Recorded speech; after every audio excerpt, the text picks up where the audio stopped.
Abra sua Bíblia comigo, no Evangelho que escreveu João, capítulo de número 20.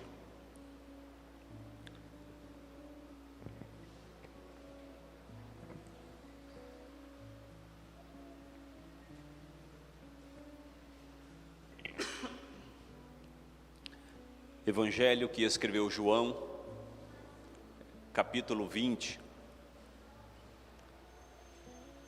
Vamos ler a partir do versículo 1.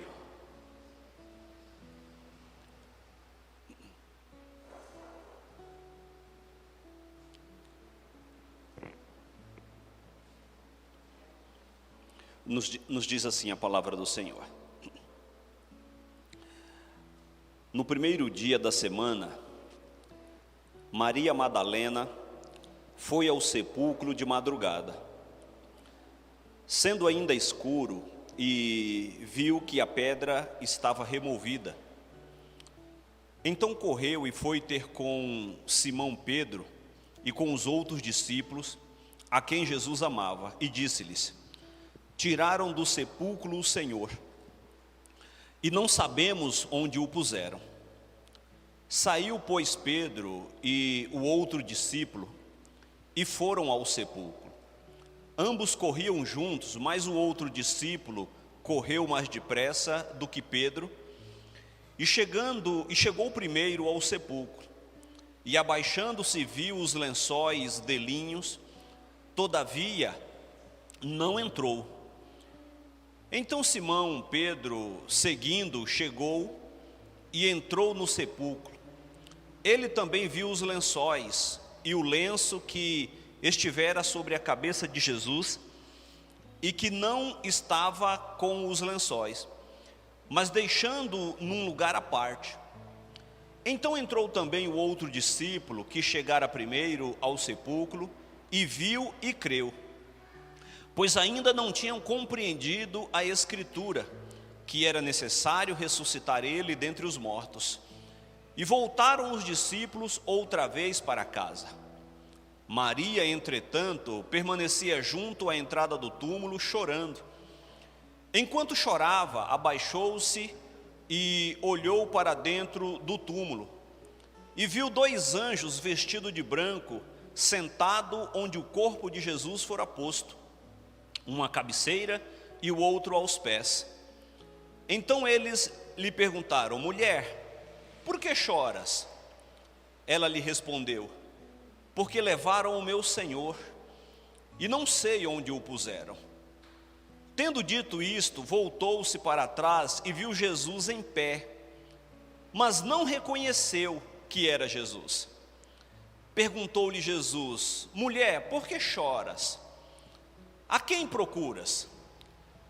Ela, supondo ser ele o jardineiro, respondeu: Senhor, se tu o tiraste, dize-me onde o puseste, e eu o levarei. Disse-lhe Jesus: Maria. Ela, voltando-se, lhe disse em hebraico Rabone, que quer dizer mestre.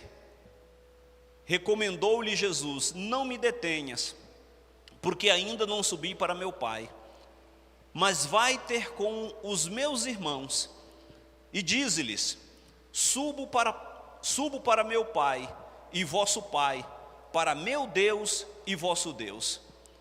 Então saiu Maria Madalena, anunciando aos discípulos: vi o Senhor, e contava que ele lhe dissera estas coisas. Amém, meus amados.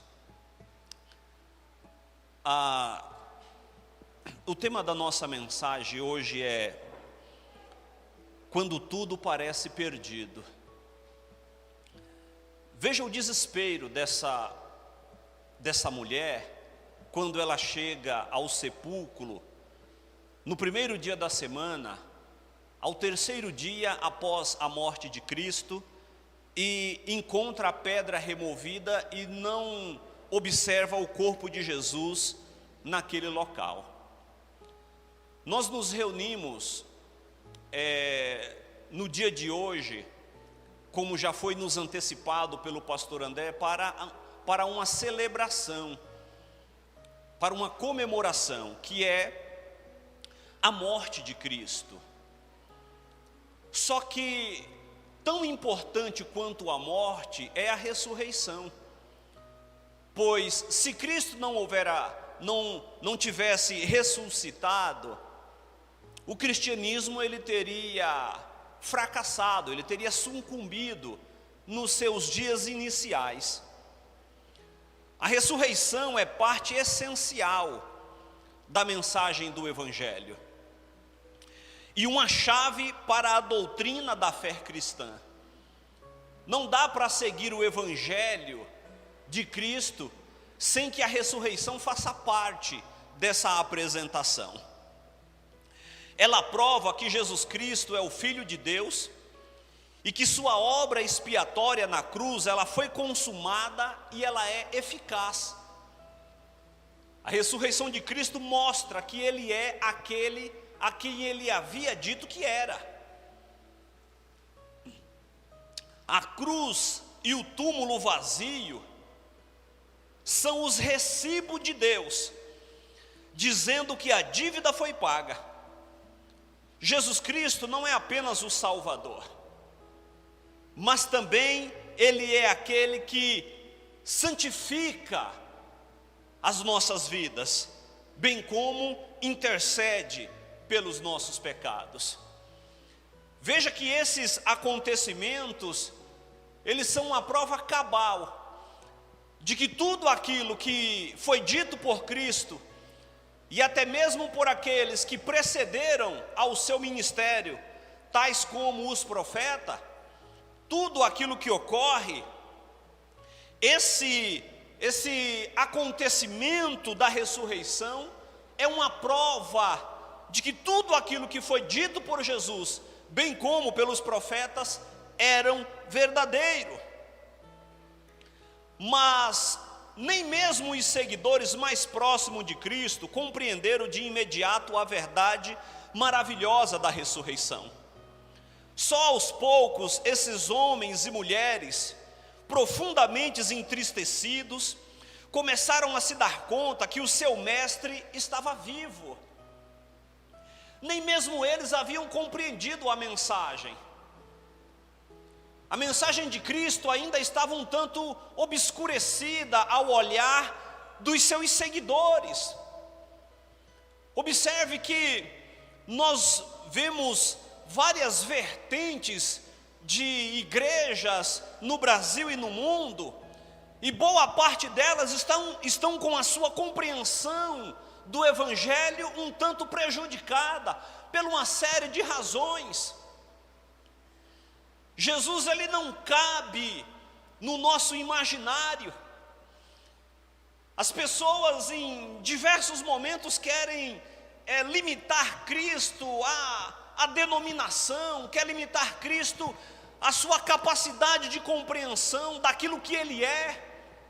Só que nós observamos que Jesus ele vai muito além daquilo que nós possamos imaginar. Ele não cabe em uma caixa que muitas vezes nós queremos o colocar, porque Ele é Deus. As pessoas colocaram Jesus, o corpo de Jesus, ali naquele túmulo, e Ele também não coube naquele túmulo, e é por isso que ao terceiro dia Ele ressuscita. Os seus seguidores não compreenderam, pelo menos de imediato.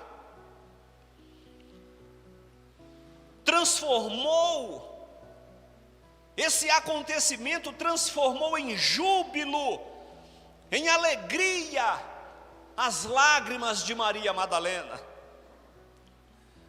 Veja que a proposta da nossa mensagem, né? Porque existe um momento que tudo parece perdido, e talvez esse era o cenário que estava posto para os discípulos de Jesus. Alguns estavam trancados em uma casa.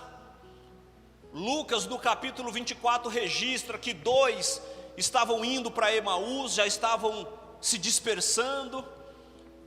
Um grupo de mulheres totalmente desesperadas, sem saber o que fazer depois da morte do mestre. Mas a ressurreição de Jesus, ela promove transformações. transformou em alegria as lágrimas de Maria Madalena, transformou em coragem os temores dos discípulos, e transformou em certeza as dúvidas de Tomé.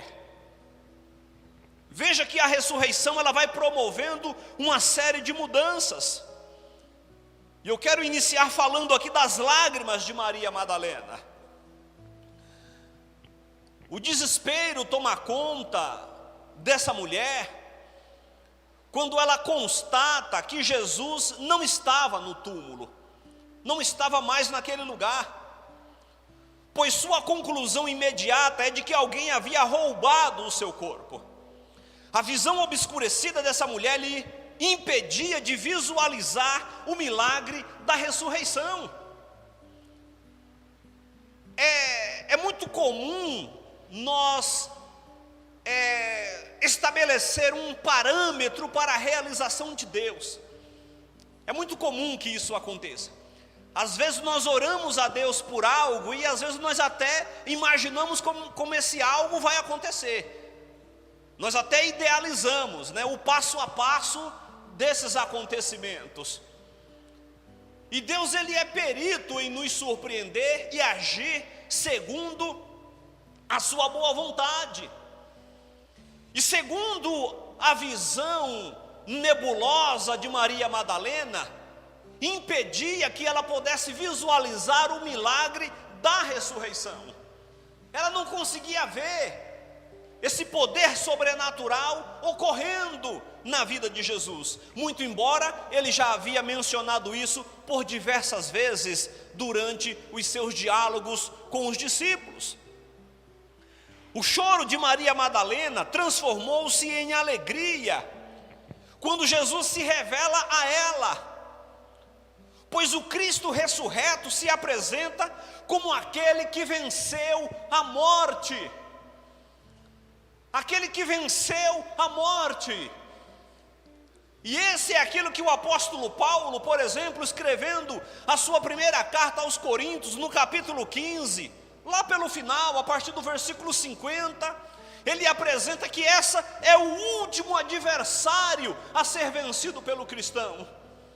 E ele diz que quando todas essas coisas se consumarem nas nossas vidas, que coisas? Paulo diz, aquilo que é corruptível sendo transformado no que é incorruptível, e o que é mortal sendo transformado naquilo que é imortal, ele diz, então se cumpre as escrituras, e tragada foi a morte pela vitória.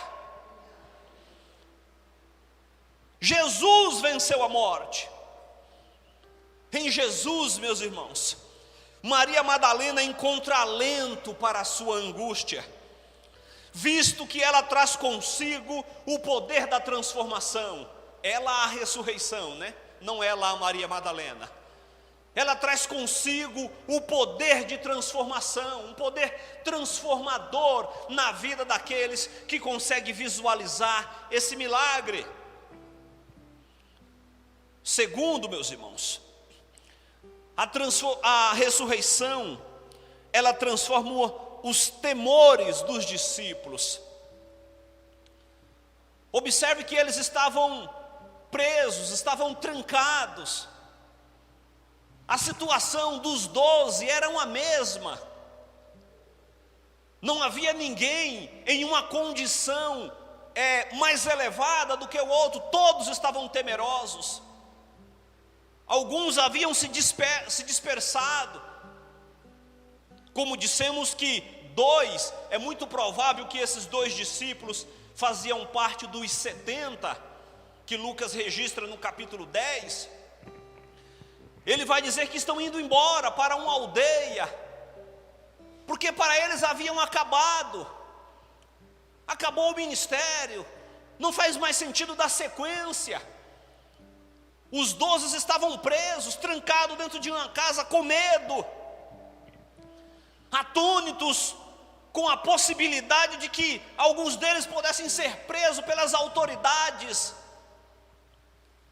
A notícia de que Jesus estava vivo começou a espalhar-se entre os seus seguidores, primeiro de maneira tímida, depois com entusiasmo.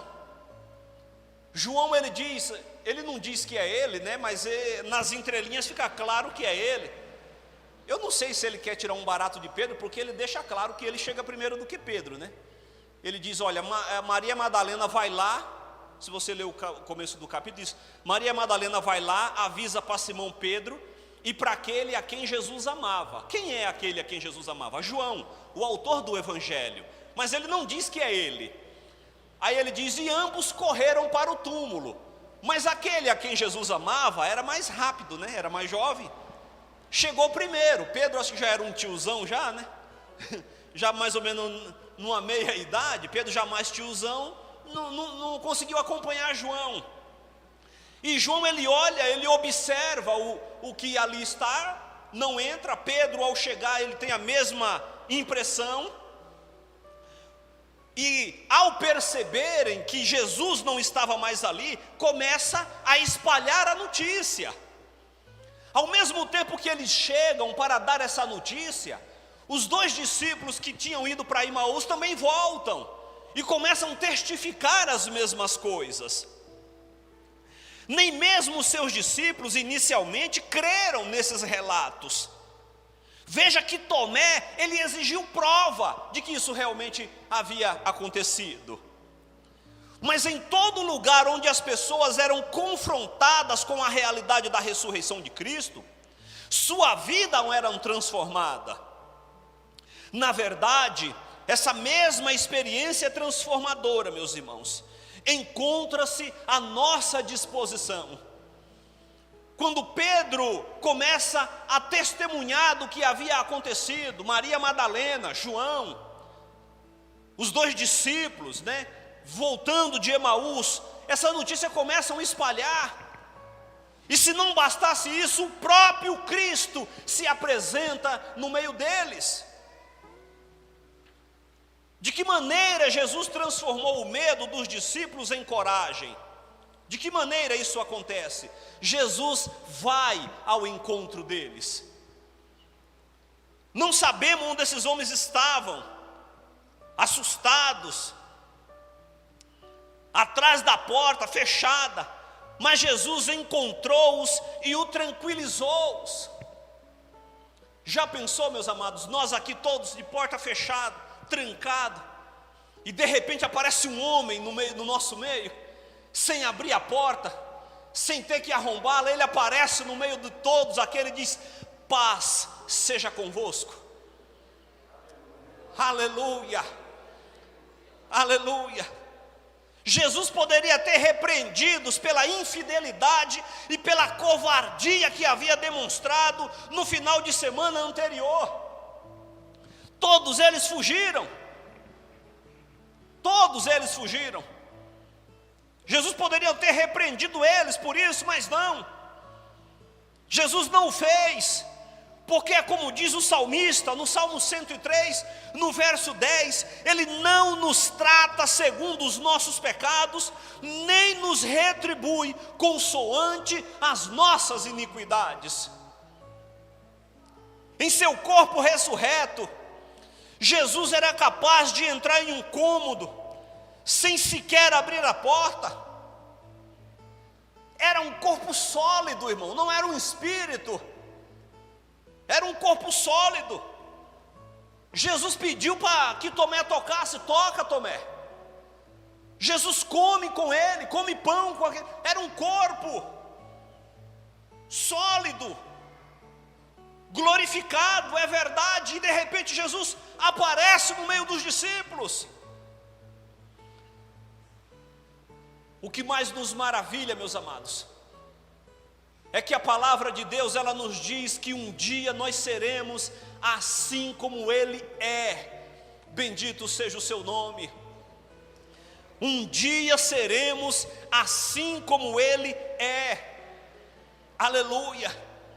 Esse corpo cansado pelos anos de vida, esse nosso corpo que já está fragilizado pelos tempos que se passam, será revestido de algo, meus amados, semelhante ao de Jesus, que é capaz aleluia, de vencer barreiras físicas, porque ele não tem limites para aquilo que possa ser físico.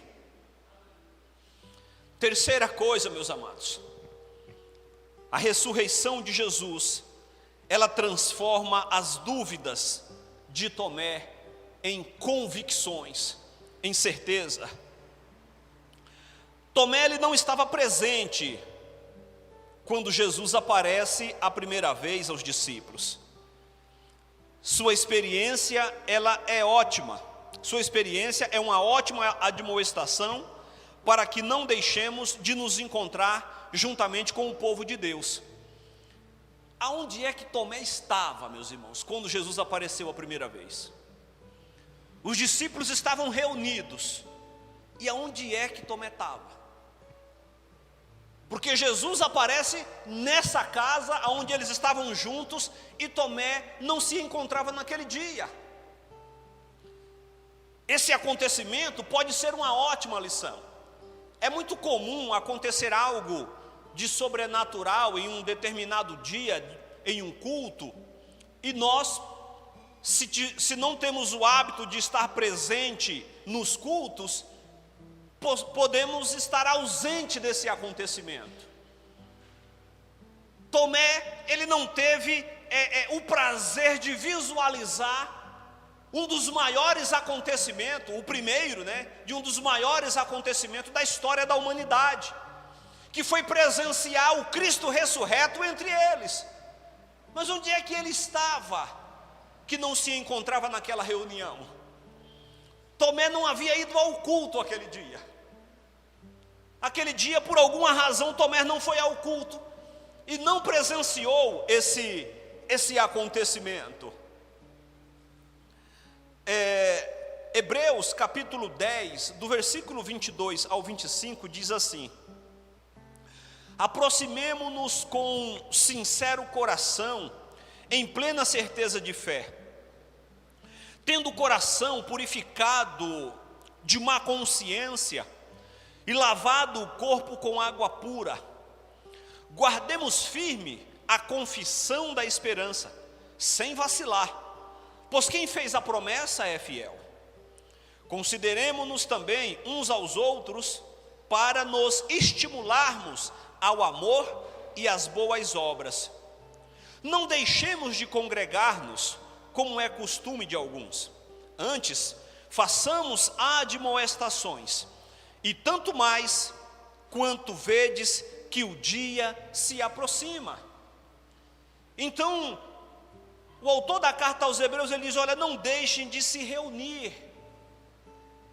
Não deixem de se reunir como é costume de alguns, mas que possamos estar juntos com frequência. Uma vez que Tomé não estava presente, perdeu a oportunidade de ver Jesus Cristo, bem como ouvir suas palavras de paz. Ele teve de suportar uma semana de incredulidade, porque a próxima aparição de Jesus foi na semana seguinte. E durante essa semana, Tomé teve que conviver, não é com a dúvida, que é diferente. Parece a mesma coisa, mas é diferente. Dúvida de incredulidade. Dúvidas, irmãos, todos nós temos. Eu tenho um bocado. Se você perguntar para mim sobre a Bíblia de dúvida, eu tenho um monte.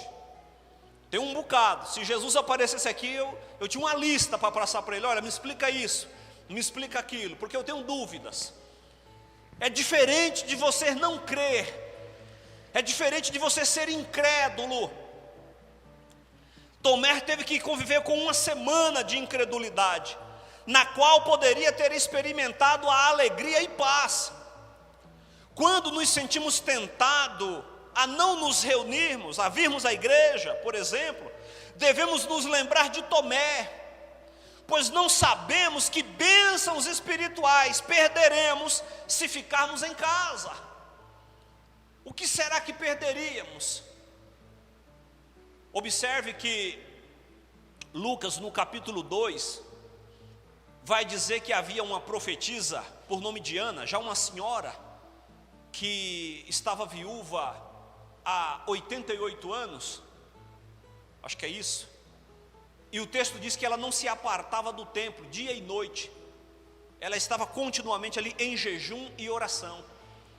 E o texto diz que quando José e Maria vai levar Jesus para fazer aquilo que a lei assim ordenava, ao 8º dia ser circuncidado, apresentá-lo, o texto diz que Ana estava ali presente. Talvez algumas pessoas posteriormente diziam, poxa, mas que sorte, né? A profetisa Ana estava no dia que o menino Jesus foi levado. Não, ela estava ali todos os dias. No dia que Jesus fosse, ela ali estaria. Se nós estivermos presentes no culto, o dia que Jesus resolver fazer algo sobrenatural entre nós, nós estaremos presentes. Nós iremos participar desse acontecimento, porque estaremos sempre reunidos para a adoração do seu santo nome. As palavras de Tomé deixam claro que existe uma grande diferença entre dúvida e incredulidade. A dúvida está relacionada à falta total de compreensão. E isso é o que mais nos falta, é compreensão. É o que mais nos falta. Por mais que você avalie, por mais que você examine, ainda nos falta muita coisa para compreender a palavra de Deus na sua totalidade. Enquanto que a incredulidade é a recusa deliberada em não acreditar. É a recusa deliberada de não acreditar. Veja, eu não vi Jesus ressuscitando, ninguém me mostrou, não tem uma foto, não existe uma foto, não tem uma filmagem de Jesus saindo do túmulo, não há. Só que nós cremos, nós acreditamos. Você pode ter dúvida de como que foi os acontecimentos, mas você crê. Então veja que incredulidade e dúvida são duas coisas distintas. Bendito seja o nome santo do Senhor. Jesus não adverte, Ele não nos adverte pela dúvida, mas por causa da incredulidade. E quando Ele apresenta-se a Tomé, Ele diz, toca Tomé. E no final do seu diálogo com Tomé, Ele diz, Tomé, seja crente. Seja crente, Tomé. Aleluia. A ressurreição de Cristo, meus irmãos, é um marco para a história do cristianismo. Sem ressurreição, o evangelho estaria condenado ao fracasso. De nada adiantaria Jesus ter morrido na cruz, se ele não tivesse ressuscitado ao 3º dia, como assim ele havia prometido. A ressurreição de Cristo é um acontecimento transformador. Ele transforma tristeza em alegria. Ele transforma temores em coragem. E Ele transforma incredulidade em convicção.